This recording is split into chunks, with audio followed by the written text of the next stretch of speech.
Bem-vindos à aula número 2 do curso Passo a Passo para o Inglês Fluente.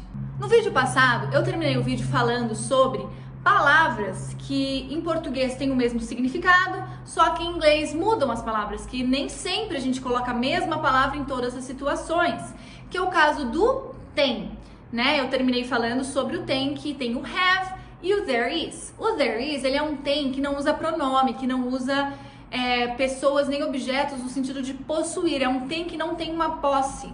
Por exemplo, eu tenho um celular, é posse, I have, então a gente vai usar o have. Agora, tem alguém na porta não é posse, existe alguém na porta, há alguém na porta. Então esse tem é o there is. E aí que tá o erro quando a gente traduz, né? Quando alguém vai traduzir simplesmente a palavra, porque se você colocar no Google tem, ele vai traduzir have. Agora, tem a possibilidade de ser there is, tem a possibilidade de ser there are, então é muito importante, é essencial que você traduza uma frase em contexto, entendeu? Que você aprenda frases. Eu aprendi a falar have, mas como que eu vou usar o have numa frase? E aí você vai ver quando não usar o have numa frase, quando usar o have numa frase. Assim o seu inglês melhora, assim o seu inglês cresce. Eu separei aqui alguns outros exemplos parecidos com esse do tem também. É o caso de andar e tomar, tá? Andar. Quando a gente fala, eu vou andar até a padaria. Eu vou caminhar, eu vou andar a pé. Então esse andar é walk. Walk é andar, mas walk é caminhar. Então se você fala que você vai andar de carro, não é walk. Porque o walk é com seus próprios pés, é caminhar. Então você não caminha de carro, né? Você anda de carro no sentido de ride em inglês. Ride, você dirige o carro, você é o passageiro no carro, você vai de carro, mas você não caminha de carro, você não caminha de moto, né? Você anda de moto. Então esse andar que confunde muito, porque é exatamente isso. Você traduz essa frase andar, coloca lá no Google Tradutor, andar, o que vai aparecer? Walk. Então você fala, eu sei como que fala carro, então walk by car ou walk on car. Não, porque walk on car seria andar no carro, mas andar em caminhar, parecia que estava caminhando em cima do carro se você falar isso. Então walk by car, que é andar de carro, não faz sentido. Porque você não anda, não caminha de carro, né? Você anda de ride. Então I will ride on my car, né? Eu vou passear no meu carro. I will ride on a bus, né? Eu vou andar de ônibus. I will ride on a plane. Eu vou andar de avião. Então, quando você fala de automóveis, esse andar de não só automóveis, mas qualquer veículo, né? Você usa ride. Aí agora, quando você fala andar de caminhar, é walk, tá? Então essa é uma grande diferença. E o tomar também não é sempre que é drink, porque drink é beber. Então, por exemplo, eu vou beber um café. I will drink a coffee. Eu vou tomar um café, vou tomar uma água. I will drink water. Beleza? Agora, toma aqui seu celular. Toma essa cadeira. Esse toma não é drink, tá? Não tem como ser drink, porque drink é beber, é algo que você bebe, engole. Né? Não tem como ser, e toma isso aqui, né? É take this, get this. Tá? Então é meio que um pegue, né? Pega isso aqui, né? Então a gente tem que tomar cuidado, por isso que eu falo de não traduzir palavras soltas. Aí falei, mas no vídeo passado você falou, não traduza, tenta não traduzir. Sim, eu sei, é muito difícil, porque quando você não conhece um idioma, você precisa traduzir ele pro idioma que você conhece, no caso o português, beleza? Só que o crime é você traduzir uma palavra, igual eu falei agora, traduzir uma palavra e querer colocar ela numa frase, sem saber o contexto da frase. Então você quer traduzir alguma coisa? Traduz uma frase inteira. Aí, quando você traduzir essa frase inteira, você fala, mas por que esse andar de carro aqui não tá o walk? E aí você vai aprendendo qual é a diferença. Por isso que eu falo que a gente tem que entender o inglês, né? Porque a gente não pode simplesmente falar, assim, em português é assim, em inglês também, porque eu só traduzo essa palavra para aquela e fica igual. Não é igual. Não tem as mesmas regras, não tem as mesmas bases, é diferente. Então você tem que pensar como que isso é em inglês, tá? Então, se você for traduzir sempre do português, muitas vezes não vai fazer sentido. ok? Tem uma palavra em inglês que ela tem um efeito, eu acredito que seja o contrário. É uma palavra em inglês que tem vários sentidos em português, que é o like. O like, ele significa gostar. O verbo to like é gostar. Então, I like you, eu gosto de você. You like her, você gosta dela. Lembra dos pronomes que eu falei na última aula, né? Então, I like you, you like her, she likes him. Então, esse like é de gostar, beleza? Mas existe outros likes também. Tem um like que ele é de tipo. Quando você fala assim, quando você fica pensando, tipo, tipo assim, meio que, tipo, aí você fica like, I like, você fica pensando. Isso acontece muito e as pessoas vão usar o like. Ele é tipo um tipo quando a gente fala. O like, ele também é assim. Quando você usa like this, como isso, ele é esse como, essa comparação.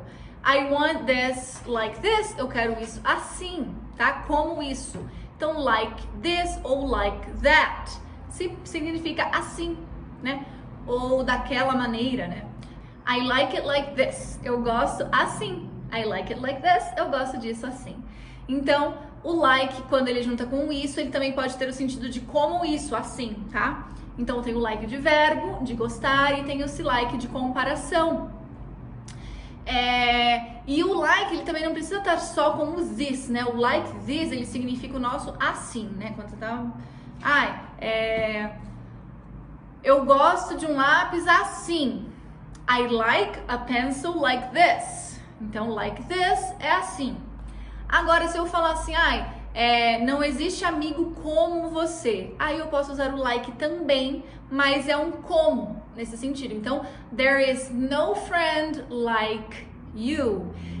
Note essa minha frase. There is no friend like you. Então não há, não tem, não existe. Então não é o have. There is no, né? There is not. There is no. Não há, não tem, tá? Não é have porque não é de posse. É no caso de não existe um amigo como você. Não há, não tem. Então, there is no friend like you. E esse like não é de gostar, é o like de comparação. Não tem ninguém como você. Não há amigos como você. Então, esse like, ele pode ser como. Então, ele fica assim quando ele tá no like this. Ele fica como quando ele é só um like de comparação. E ele também, ele fica um like quando a gente fica pensando, I want like, tipo, eu tô pensando em algo tipo, pá. Então, esse like nessa maneira nossa de pensar. E o gostar. Então, é um like que confunde muito. Pra mim, já me confundiu muito quando eu comecei a aprender inglês. Eu falei, mas por que eu tenho que falar like? Like não é gostar? Enfim, então uma das primeiras coisas que se aprende, que like não é simplesmente gostar. Ele tem variações, então depende do quê?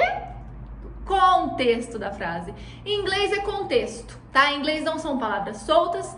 É muito importante você aprender o contexto, você entender uma palavra no contexto da frase. Ok? Aí, pra gente terminar um pouco sobre isso de palavras que são parecidas, mas que em inglês muda, tem uma que eu preciso falar que é muito importante.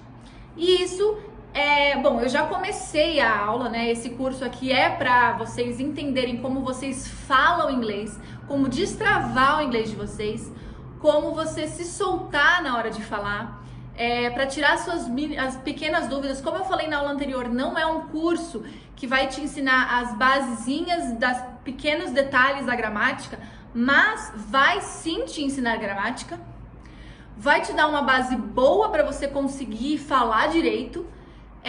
Mas eu não vou ficar focada no verbo to be, em regrinha pequenininha aqui ou ali. Eu vou falar sobre essas regras, como eu falo de vez em quando sobre o verbo to be, mas de uma forma maior, uma forma mais englobada, assim, sabe? Num contexto mais prático. Como que você vai usar isso num dia a dia se você precisar falar isso. Então, por isso que eu falei dos pronomes no começo, na primeira aula. Porque pronome é algo essencial que você tem que saber falar, né? Você não pode falar I'm going with she, é totalmente errado, bem feio. Então, I'm going with her, né? Uma maneira bem correta. E também o there is, o have, você tem que saber essa diferença. O like, ele é assim muito usado, acho que uma das palavras mais usadas por nativos. E então assim, são coisas que você vai usar, que são úteis para você destravar o seu inglês e uma pessoa com inglês fluente sabe tudo isso. Então é por isso que eu tô passando tudo isso aqui no curso, para que vocês entendam, anotem tudo, voltem para a primeira aula se for preciso, e assim vão fazendo, vão estudando, vão melhorando e vão sempre colocando as coisas novas que vocês aprenderem em frases, em contexto, para que isso tudo possa ser gravado e não ser esquecido. Certo? Então tá. Então agora, uma muito importante é o falar. Como que eu falo falar? Não é speak. Não usa speak. Ah, mas como assim? O speak, ele é um falar de, por exemplo, eu falo inglês. I speak English. Mas não é que eu tô conversando. Eu falo e pronto. Eu não falo japonês, eu falo inglês, eu falo português, sabe? Esse falar. Aí agora, se eu for dar uma palestra, eu vou falar também. I will speak. O speak é quando você simplesmente fala e ninguém fala de volta com você. Não tem uma conversa. O speak não é conversa. Ele simplesmente fala. Você fala e pronto. Não é um bate-papo. Você não tá contando algo, não tá contando uma história, não tá dizendo, você tá falando. You are speaking. Por isso que eu speak English, eu falo inglês. Eu não converso inglês, eu não conto história em inglês, eu tô falando, só falo inglês. Então essa é a diferença. Tipo, eu quero falar com você. I want to speak with you. Pode ser? Pode ser usado. Não é que é errado, é muito formal. Você não vai encontrar alguém na rua, um amigo seu, vamos dizer que você vai para os Estados Unidos e vai fazer faculdade, e o povo da faculdade, I want to speak with you. Eles não vão usar o speak. Quem pode ser que use o speak é o diretor da escola, da faculdade, que quando quer falar com você. Mas se essa pessoa chegar para você, I want to speak with you, ai, senta lá. Senta lá que vem palestrinha. Ele vai conversar, vai falar com você, você vai ouvir, pode ser algo bom, pode ser algo ruim. Mas se uma pessoa fala que ela quer talk é conversa. Aí é muito mais sutil, é muito mais tranquilo você talk do que você speak, sabe? O speak ele é mais formal, o speak é mais sério. Então, dependendo da situação, numa reunião, com alguém, um chefe, um diretor de uma escola, uma faculdade, aí tudo bem você usar o speak porque é mais sério. Porque com essas pessoas você não bate um papo, né? Você fala sobre assuntos mais sérios. Então pode ser o speak ali. Mas no dia a dia, quando a gente vai conversar com qualquer pessoa, é talk. Então o falar, de conversar, de eu quero falar com você, faz tempo que a gente não se fala, é talk, no sentido de conversa. Aí teve uma vez que uma aluna minha falou de walkie-talkie e eu achei ótimo isso, porque o walkie-talkie é falar, é andar e falar, mas é o talk de conversar, porque você fala com alguém e a pessoa te responde, né? Então é talk, porque você está tendo uma conversa. Então sempre que você quiser conversar com alguém, você talk, tá? E aí tem outras duas, que é o say e o tell, que também são muito parecidas. Essas quatro, elas causam muita dúvida. Say, talk, speak e tell. Então, o speak e o talk a gente já matou aqui. O say e o tell. O say e o tell podem dizer, os dois. Mas o say é quando você diz algo a alguém. O tell é quando você conta a alguém algo. Então, é inverso. O tell é contar. E quando você conta alguma coisa, você conta para alguém. Então, quando você usa o tell, você tem que usar um pronome ou o nome de alguém logo em seguida. Ou uma pessoa logo em seguida. Então, por exemplo, I need to tell you a secret. Preciso te contar um segredo. I need to tell my mother I'm leaving. Eu preciso contar ou falar ou dizer para minha mãe que eu estou saindo. Mas sempre é necessário, depois de tell, vir uma pessoa, tá? Pode ser o cachorro também. I need to tell my dog to sit up. Né? Eu preciso falar com o meu cachorro para sentar. Então o tell ele precisa de alguém depois, tá? Para fazer sentido. O say não. O say não pode ter alguém depois. Então eles são o contrário. O say precisa ter algo antes. I need to say something to you. Preciso dizer algo a você. I need to say this to them. Preciso dizer isso a eles. Então, o say precisa de algo antes do pronome. O tell precisa do pronome antes de algo. Isso é regra, necessário, absurdo, precisa ser assim para falar, ok? Aí tá, então vamos lá, falamos do falar, do tomar, do andar e do ter, né? Então agora a gente vai passar para uma outra questão, que é a questão da terceira pessoa. É uma regra, é uma gramática também, mas é muito essencial, não é bobeira, sabe? Não é uma coisa assim, mas eu preciso falar dessa maneira? Sim, precisa. Então, o que eu tô falando? Terceira pessoa, he, she, it, tá? Ele, ela, isso, coisa. He, she, it.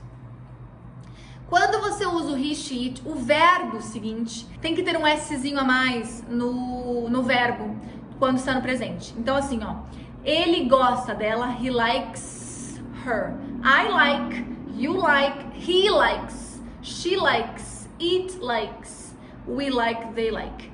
Então, o he, she, it precisa desse Szinho a mais no verbo. Aí, em todos os verbos, é he goes, he studies, he cooks, he talks, he speaks, he says, tá? O de say, de dizer, é he says, he tells. Então, todos esses verbos têm esse Szinho extra do lado do verbo. Isso para dizer que o he, o she, o it, a terceira pessoa, está no presente. Então, o verbo está no presente, mas ele só pode ser usado com esse he, she, it. Você não pode falar I tells. Não, é he tells. I speaks. Não, he, ou she, ou it speaks. Ok? E por causa disso, o do na terceira pessoa vira does. Então, é a mesma coisa. Do ou does, quando eu uso, é a mesma coisa. Você vai usar eles no mesmo momento, no mesmo tipo de frase, que é o presente. Você só vai mudar de acordo com o pronome. Quando tem he, she ou it, é does. Quando tem I, you, we, they, é do. Então, por exemplo, ele joga bola. Quando eu faço essa pergunta em inglês, é does he play ball? Does he play ball? Se eu perguntar pra você, você joga bola? Do you play ball? Do you play ball, tá? Então, esse does, ele é usado para he, para she e para it, somente. E é no presente e na negativa no presente. Então, é doesn't ou does na pergunta. Agora, o passado, que é o did, o futuro, que é o will, é sempre igual, não vai mudar em nada, ok? Então, agora, a gente vai para a última parte desse vídeo, que é, na verdade, esse primeiro vídeo, né, o anterior. E esse são os vídeos que eu mais comento sobre gramática, tá? E essa última parte desse vídeo agora, ela é muito importante também, porque eu vou falar sobre alguns verbos que são chamados de inglês de modal verbs, que são os verbos que não acrescentar S na frente como he, she, it, que são os verbos que não precisa de do, did ou will, que são verbos que não precisam do verbo to be para fazer pergunta. São os verbos autossuficientes. Eles não precisam de mais nada, eles fazem tudo na frase. Eles colocam a frase na negativa, só colocam não. Eles fazem a pergunta, eles vão lá pra frente. Eles têm o próprio tempo, então eles não vão mudar no passado ou no futuro. A cada palavra determina um tempo. Então, se eu vou usar aquela frase no futuro, eu vou usar outra palavra. Se eu vou usar aquela frase no passado, eu vou usar outra palavra. E assim vai ser. Então, eles são muito fáceis, eles não têm mudança nenhuma. E uma coisa, o verbo na frente deles, quando tem eles são um verbo, tá? Já vou falar quais são. Tem um verbo. O verbo na frente deles não põe to, né? Por exemplo, I need to go, né? Eu preciso ir. I need to go. Agora, quando eu falo eu posso ir, I can go. Não é I can't to go. I can go. Certo? Então, esses verbos são can, could, may, might, must, should, will, would, tá? Então, o can e o could, eles são do poder, né? Can significa poder no presente e could é poderia. May e might também são poder. May é poder e might é poderia, mas o may e o might eles são mais formais, tá? O can e o could é mais informal. Aí tem o must e o should, que é deve e deveria. Então, must é dever, tá? No presente. E should é deveria. E o will e o would é o vai e o iria, né? Então, o will, por exemplo, I will play, eu vou jogar, né? Eu jogarei no futuro. I would play, eu jogaria ou eu iria jogar. Esses não são todos os modal verbs, existem alguns outros, mas esses são os mais comuns de se verem, os mais usados e os que, na verdade, esses têm todos os sentidos que você vai encontrar. Os outros, eles também são muito mais formais, enfim. O can e o could, eles são os mais comuns, principalmente para quem está começando a aprender inglês, porque você usa muito isso. Se você vai viajar e você pede, você pode me ajudar? Can you help me? Você podia fazer isso para mim? Could you do this for me? Então, o can e o could, eles são muito comuns de serem usados. Can you help me? Could you help me? I can help you. I could help you. É poder e poderia. Uma coisa de todos esses verbos, o verbo seguinte, quando você fala, eu posso ir, eu poderia ir, eu devo ir, eu deveria ir, eu vou, né? Eles não colocam o to entre eles e o próximo verbo. Por exemplo, eu preciso ir, I need to go, certo? Eu posso ir, I can go. Eu poderia ir, I could go. Eu devo ir, I must go. Eu deveria ir, I should go. Então, todos os verbos que vierem depois deles não terão o to, não tem necessidade. Aí, se você vai usar esses verbos como uma pergunta, você também simplesmente coloca eles lá na frente. Can I go? Could I go? Should I go? Must I go? Então, todos eles vão pra frente, não tem necessidade de pôr do, de pôr o did e nem de pôr o will, porque se você ver aqui, o will ele tá classificado como igual, né? É um semelhante a eles. Então, você não vai colocar nem o can, nem o could na mesma frase, nem o can, nem o will, nem o should e o would, nada, eles ou um ou outro. Então eles têm o seu próprio tempo. Todos eles aqui não vão mudar, né? O will é somente futuro, o would ele é somente futuro do pretérito, o can ele é somente presente, o must é somente presente. Então eles não tem variação. Se você for falar um must no passado, você vai usar o should. Eu devia ter ido. I should have gone. Então, esses verbos, eles são autossuficientes. Na hora de fazer uma pergunta, são eles que vão lá na frente do pronome numa pergunta, né? Should you go? Você devia ir? Must she stay? Ela deve ficar? Tá? Então, numa pergunta, eles vão pra frente. Depois deles vem o pronome e assim o resto da frase. Numa frase negativa, você simplesmente coloca not. I should not stay. Eu não deveria ficar. I cannot stay. Eu não posso ficar. I could not go. Eu não poderia ir. Então, para todos esses, você vai colocar o not. Simplesmente not, não é don't, não é didn't, não é I am not, ou is not, ou are not, não é verbo to be, é só o not. Do lado deles, numa frase negativa, simplesmente not. I can't, I couldn't, I must not, I will not, e assim vai. Tá? Então, numa negativa, você simplesmente coloca o não. Numa pergunta, você coloca eles lá pra frente. E numa afirmativa, eles continuam lá. Certo? Então, eles são muito mais simples e são muito úteis. Então, quando você fala assim, você deve ir, you must go. Não é to go, you must go. Você devia ficar, you should stay. Aí eu não falei do might e do may ainda, né? O might e o may, como eu falei antes, eles têm o mesmo sentido do can e do could, mas eles são mais formais. Então, por exemplo, se você for num restaurante, é bem provável que o garçom, num restaurante legal, assim, né, mais chiquezinho, é bem provável que o garçom vai chegar pra você e vai falar, may I help you? Eu posso te ajudar?